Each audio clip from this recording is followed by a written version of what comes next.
Today I'm going to share with you the one biggest difference that I have seen between 8-figure brands and 7-figure brands. We also own 2 of our own 8-figure brands. We have one brand that's doing 8 figures on Shopify only. I can tell you exactly what's the difference. My name is Nils Oldoerp. I'm living in China. We are running and growing brands. That's how we make our money. We have a business that grows businesses. What is the biggest difference that we have seen between 7-figure and 8-figure brands? There's one girl we know. She owns an amazing brand. She really understands brand. She understands awareness marketing. She has a killer PR team. She's running great ads. She's doing everything like, mwah. Oh, beautiful. Her Shopify store does $3 million a year. Here's the other guy. He has no idea about marketing. He never ran an ad. His product pages are horrendous. He makes $10 million on his Shopify store. His product is also unique. There is one thing that separates them. She is selling $50 products. He is selling $500 products. So how does that affect this huge gap between $3 and $10 million businesses? The biggest difference in the businesses is their lifetime gross profit. Your lifetime gross profit, simplified, is how much money you have left after fulfilling your product to a customer.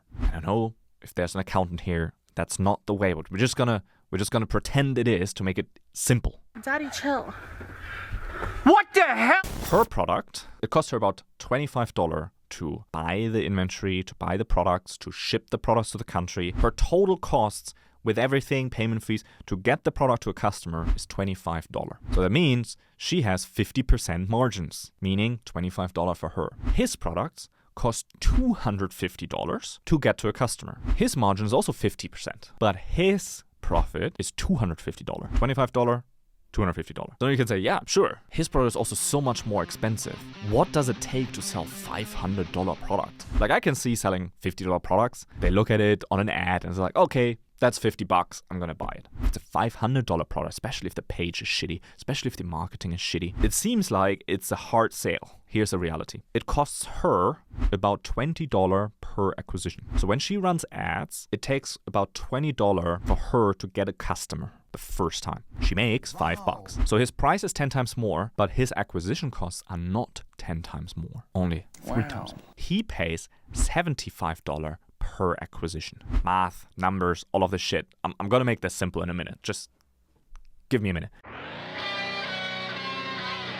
His margin is 15%, her margin is 5%. Here's the crazy thing. In order to have the same total dollar margin, she needs to sell 15 products.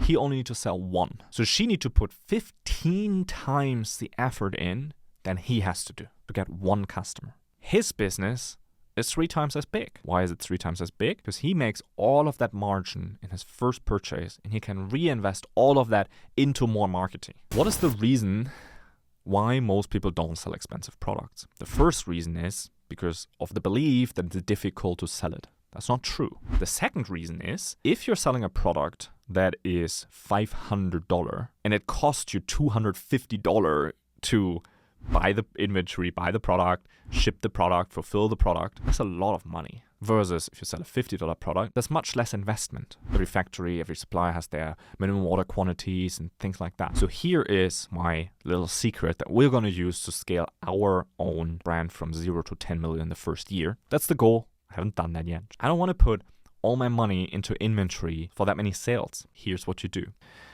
There's one type of business that I love more than anything. Think of it as a print of demand style. You sell a product that you don't have yet. It costs you $0 to get that inventory. The customer buys and they give you money. It's a $50 t-shirt. Now, you hold the $50. You take $25 of that to buy the t-shirt, to ship the t-shirt and fulfill the t-shirt. If tomorrow you get 1,000 orders for t-shirts, you take 1,000 times the $25 from the 1,000 times $50 you made, give it to the print on demand company.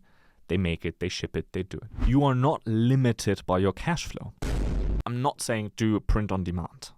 That's not the message. The message is the concept. You have to sell really expensive stuff to have a much, much easier life to scale your business very big, very quick. How do you cash flow your business? For example, Gymshark. The reason why Gymshark is as big as they are is because they have something called a negative cash flow cycle. So that means because they're so big, their supplier gives them terms. So their supplier tells them, you only need to pay me after 4 months. So you place the order today, you get to sell your products, and once you make the money from your products, you pay me. Gymshark knows it only takes us 2 months to sell out the product, but we have to pay the product after 4 months. Problem is, if you're starting out, you don't have that luxury. You can't go to a supplier and say, hello, I'd like to have a 4 months term. Fuck off. Our plan is to sell products that need to be kind of customized, kind of tailor-made.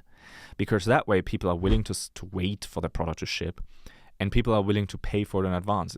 It makes sense, right? I give you money, you make the product for me custom how I need it, and then you ship it to me. Of course I'm going to prepay that. Of course I have the patience to wait for that because it's custom for me. So the key is to find a product that is not a print-on-demand t-shirt, but actually something that provides value, enough value so that it can be sold at $500. We already found the product. We already know how we're going to do it. My goal with this channel is to give you all the ingredients and all the things that you need to have an easier life building your own brand. So make sure that you subscribe. Thank you so much for watching. Appreciate you. Good luck. Take care.